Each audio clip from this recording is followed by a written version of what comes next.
Hello everyone, my name is Anjani Kumar Khetan.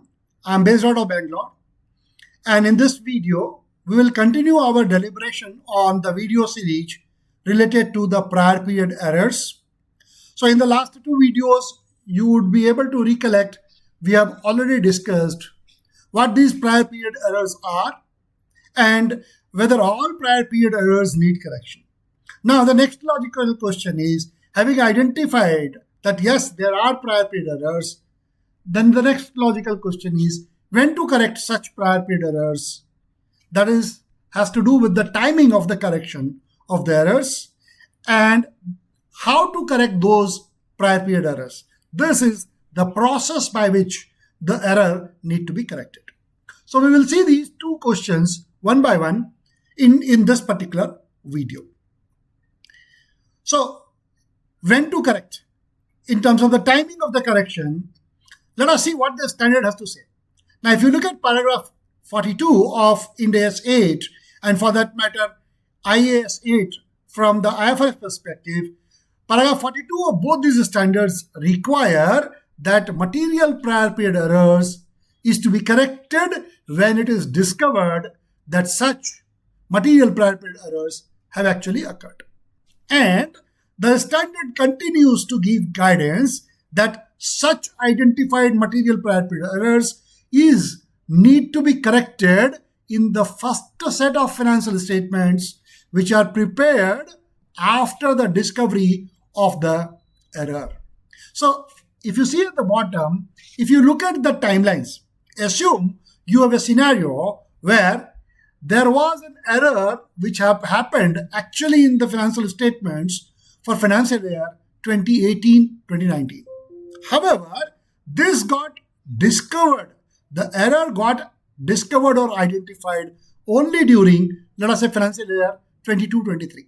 Now, what this paragraph 42 says is that the error need to be corrected in the first set of financial statements which is prepared after the discovery of the error. So, let us say in the month of June 2022, error got discovered. And assume that this entity is preparing only the annual financial statements. Therefore, March 2023 would be the next financial statement which the entity would be preparing. So, what guidance in paragraph 42 says?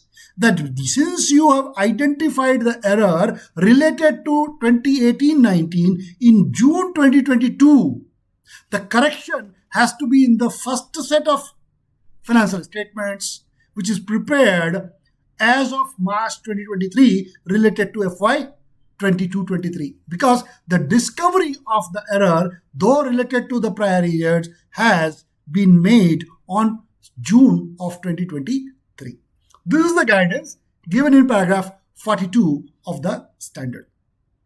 So as I said, correction will be done when the financial statements for 22-23 would be prepared in this particular example. Now, also, if you look at paragraph 46 of the standard, both these standards, they say, yes, such correction of the material prior period errors should be excluded from the profit or loss for the period in which the error is discovered. That means the impact of this error which you are discovering in this financial year 22-23, paragraph 46 says that the effect of such error should be excluded from the financial results of this 22-23, should be excluded from the profit or loss for the period in which the error is discovered. In our example, error is discovered in 22-23. So, when you are preparing the income statement of 22-23, the effect of that error correction should not impact, generally speaking, your 22-23 financial years, the performance. Rather, any information presented about the prior periods should be restated as far back as practicable. This we will explain one more time. But because of the fact that the error really relates to 18-19, this guidance in paragraph 46 says that you correct the error as far back as possible.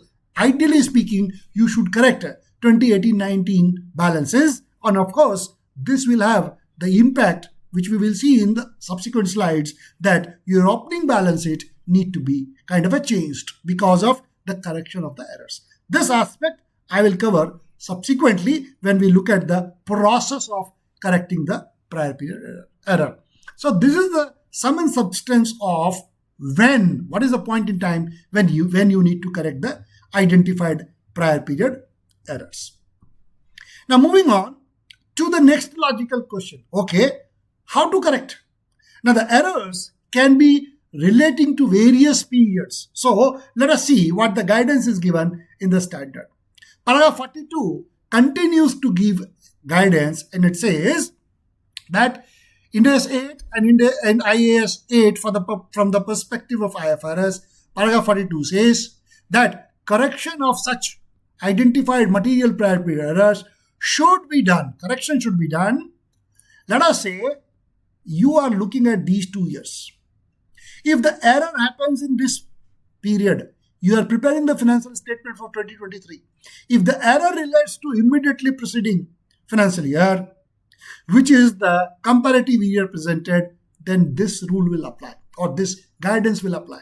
So what the standard tells you, paragraph 42, that correction of material prior period error should be done by restating the comparative amounts for the prior period presented in which the error occurred. So if the error happened in this period, which you are identifying subsequently, then this first bullet says correct the comparative amount of the prior year, which is being also the comparative period. But there may be situations where the error does not relate to this period, but for a period prior to the earlier year presented. Now in this example, when you are preparing the financial statement of 22-23, the comparative is 21-22. Now if the error has happened prior to a period, then 21-22, then in that case, this guidance is given in the second bullet is what you will apply. So what this paragraph tells you, that you will correct the error if it has happened in this period, if the error has occurred before the earliest prior period presented. Now this is the earliest prior period which you are presenting in 22-23 financial statement. Then if error has happened in any of these years, then correction of error is to be done by restating the opening balances. The opening balances of assets, liability and the equity for the earliest prior period presented. Thereby meaning that the effect of this error need to be brought forward and the cumulative effect of that error should be given in the opening balance sheet of the 21-22 financial year. We will explain this concept one more time, and also in the next video I will give you a lot of comprehensive case studies to explain this concept in detail. Here what we are trying to explain it to you is to give you the theoretical foundation, what is the ask in the standard, and explained it with some quick examples. But then comprehensive examples we will pick up in the next week's video. Now continuing on this particular aspect, paragraph 5 of IAS 8 and Ind AS 8 also says that the process which we saw here, this process as described in these standards is basically known as a retrospective restatement. Because what is happening? If the error is happening in any of these period, you are retrospectively restating the number of the year where the correction was required to be done and bringing forward the effect of such error correction in the opening balance sheet of 21-22 in this example.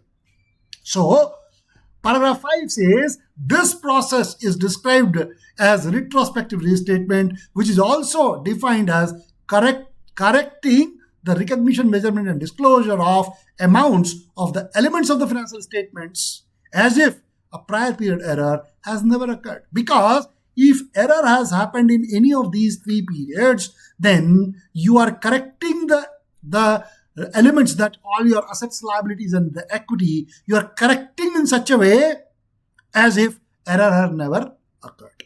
That is the sum and substance of the process which is being given in the standard. So you will be also you should also know that from an IFRS perspective, implementation guidance, which is accompanying IAS 8, which is the source standard from which we have in India, developed this IAS 8. So this implementation guidance, which is accompanying IAS 8 from an IFRS perspective, it provides examples of retrospective restatement of errors. And some of these, as I mentioned, in the next video, we will take it by way of a comprehensive case study. We will see those requirements. Moving forward, now this one thing you should be aware that yes, this is the general guidance given in the standard, but this guidance is subject to impracticability considerations. This is again, I will explain, because sometime it may happen that, let us say, error happened here, right, in 1819. Now, if for some reason it is impracticable to correct the error in 2018-19, then this impracticality considerations will kick in, and I'll explain this subsequently, that what happens if you have such impracticality kicking in, then the process can be slightly different, but the essence, the principles remains the same. So net, what we are saying here, the underlying objective of both the standards IAS 8 and Ind AS 8 is that if you have identified material prior period error, then those errors need to be corrected retrospectively by way of retrospective restatement as if error has never occurred. That means in these periods, you correct the balances as if error has never occurred, and the effect of that error correction you bring forward in the opening balance sheet of the earliest period presented, which in this example will be 1st April 2021. That is the sum and substance of the requirement given in the standard. We will see this, the process one more time, and we'll give you quick case studies to explain this concept. So let us see. Now, we talked about two types of errors. That means the first example which I told you, that error happened in the immediately preceding year. And the second case which we said error happened, let us say, in 1819. But there may be some situations where the error relates to this period, 22-23, the current year where you are preparing the financial statement. These are actually not a prior period error. They are the errors of the current year itself. So therefore, if there is an error in the financial statements relating to the current period which you are preparing the financial statement, technically they are not prior period. They are the errors of the current period, and therefore the standard also kind of gives you the guidance that potential current period errors which have been detected before the financial statements are authorized for issue, they are approved by the board, should be corrected before you really approve the financial statement. That means if you found out the error for the current year, correct the financial statement before you release it to the for the public. Okay, that is the sum and substance. So they are not. This error is the current period error. This is not a prior period error. So therefore, this requirement is phrased under the standard so as to apply all potential error, not just material ones. Paragraph 41. Now, what does it mean? See, if you remember in the first two videos, we said generally only the material prior period errors need to be corrected. And we have seen what is the meaning of material. Now, paragraph 41 gives the guidance that if the error relates to the current period, then whether the error is material or not, everything needs to be corrected. But when it comes to the prior period errors, generally it is the material prior period error that need to be corrected by retrospective restatement. But if there are immaterial prior period errors, that can potentially be corrected in the current period as well. Okay, that is what is the requirement. But technically speaking, this is not a prior period error. Prior period error will eventually be a scenario in first case where the error relates to this period, which is the earliest period presented. Or the second scenario, error relates to this period, which is outside the earliest period presented, a period prior to that. Now, let us first see if the error relates to this period, 21-22, then what the guidance is there in the standard. We have already seen, but let us see what is the the requirement in the standard when you have such kind of error. So if your error relates to comparative prior period presented, look at these two. Then when do you correct it and how do you correct it? We have seen that. Now, if you see, this starts with unless impracticable. So if impracticable, different rule will apply. But leaving aside this, the general rule is if the error relates to the comparative prior period presented, then when should an entity correct the prior period error? Entity shall correct what we have already seen. All material prior period errors retrospectively in the first set of financial statements approved for issue after the discovery. This is exactly what we saw in the general principle. And how to correct it? By restating the comparative numbers of 21-22. By restating the comparative amounts of the prior period presented, which in this example is 21-22, for which the error has occurred. We will see a case study in the next couple of slides related to this aspect. Now, if the error relates to a period earlier than the comparative period presented, so in that case, what happens? The guidance in the standard is that if you have such scenario, if the material error has occurred before the earliest period presented, if you are presenting this, the earliest period presented is 21-22. But if the error relates to 18-19, same impracticality consideration comes in. Leaving aside impracticality, which we will see later, an entity shall correct the same principle retrospectively in the first set of financial statements approved for issue after the discovery. So when it comes to when, the guidance is the same. Whether both the cases, whether this or this, when actually if the error relates to this period or this period, if you have identified in this 2020, 22, 23, then here when you are issuing your annual financial statements at this point in time, that is the time when you correct the error. Now, the next question is how? We have seen that as I explained. If the error relates to any of these periods, it has to be given effect to as if error has never happened. Therefore, you have to do retrospective restatement of the balances. That's how it says. That if the error relates to this period which is before the earliest period presented, then you restate the opening balances of assets, liability and equity for the earliest period presented here. As of, in the example, as of 1st April 2022, you will bring in the effect of the restatement and update your opening balance sheet as of 1st April 2021, as if error has never happened. Now we will see one case study related to this and one case study related to this scenario. One by one, we will see. This is a quick case study which I'll give, and the comprehensive case study I'll give you in the next video. Impracticability consideration, we already talked about. Both these are subject to impracticability considerations. In that case, rule can be slightly modified when you have these considerations getting kicked in. We'll see that. Now, let us see case study 1. Here you are correcting prior period error of comparative prior period presented. That means you are looking at this scenario. So error has happened in 21-22.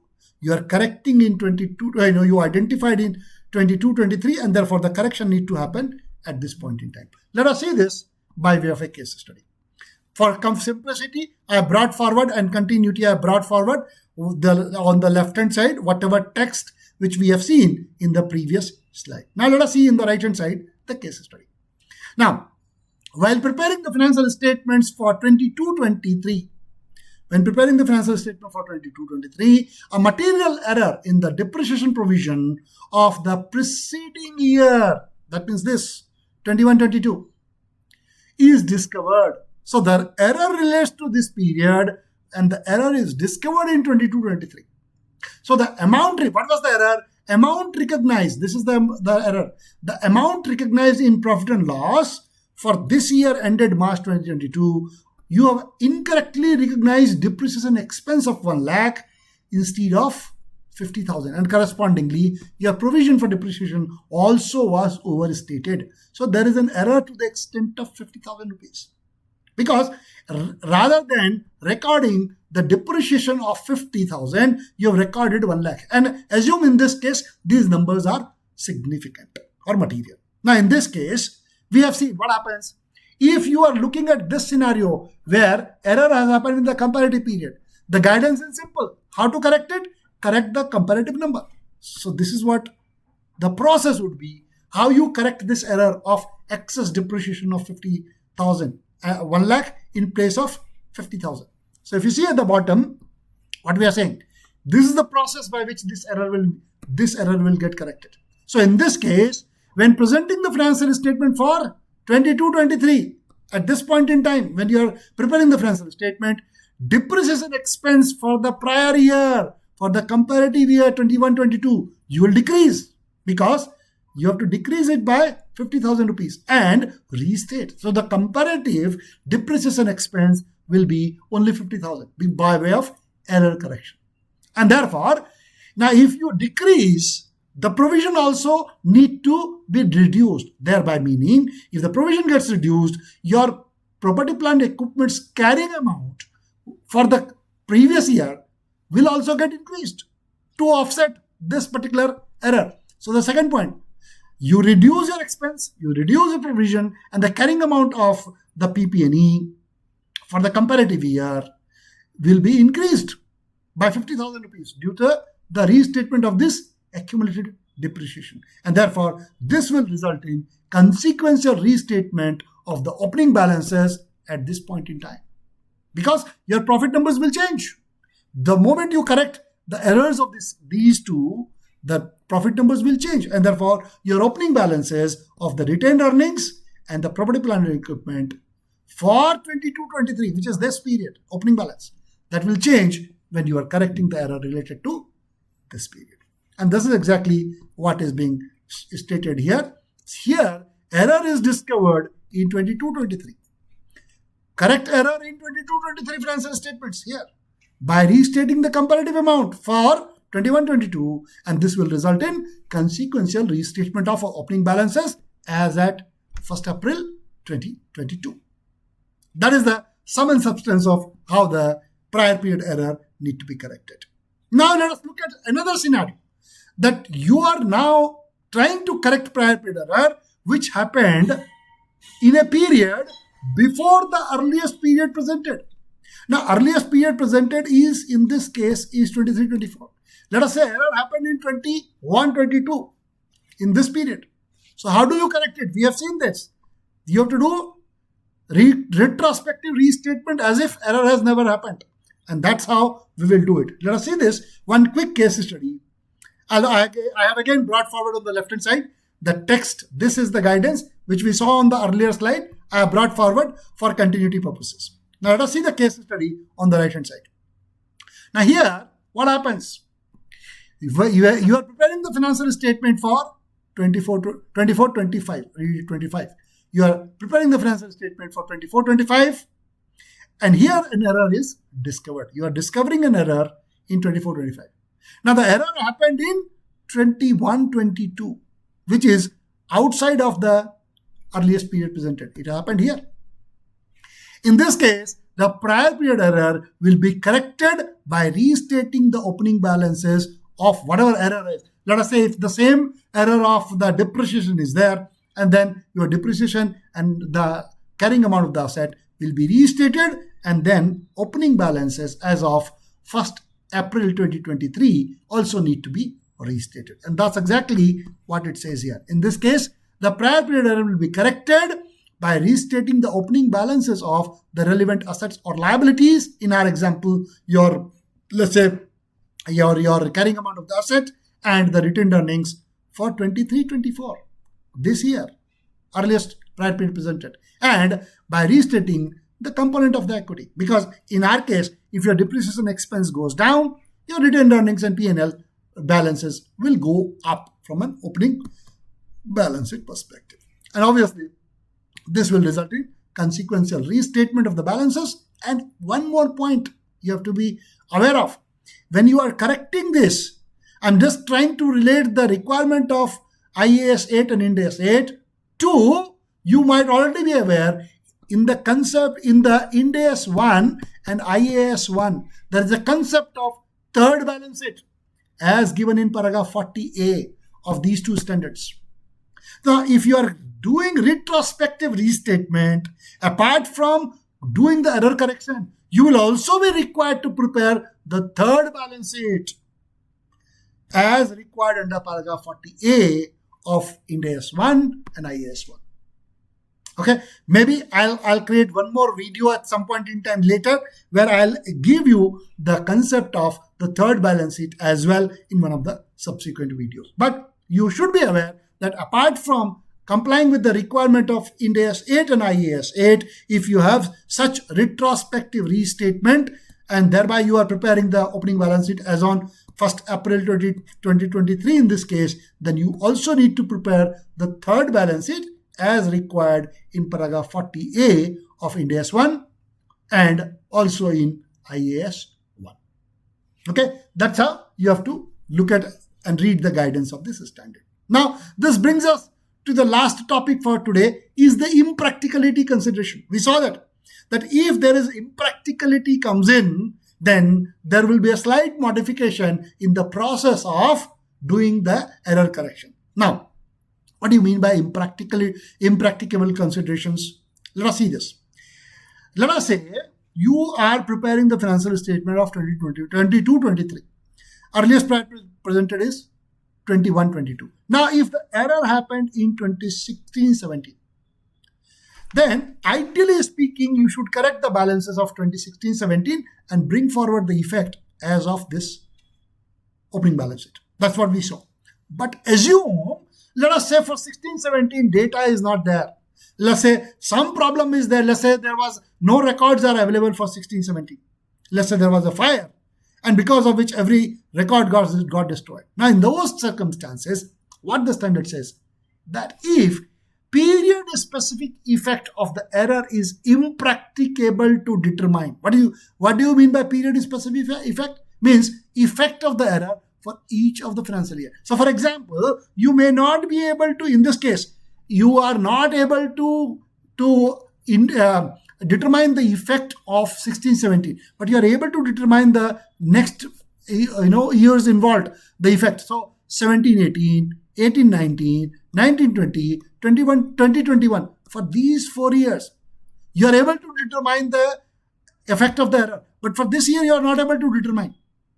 Then what the standard says, ideally, you should have done the error correction here. But if for some reason this one is impracticable to determine, you can do the error correction from this time onwards.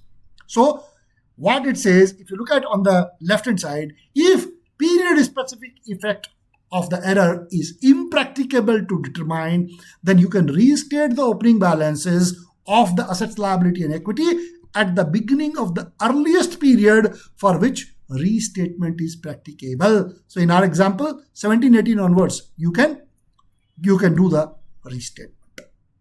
Likewise, if the cumulative effect of the error is impracticable to be determined even at the beginning of the current period. Let us say, even at this period also, because of the impracticality considerations, you are not able to bring in the effect of these errors even at the beginning of the current period.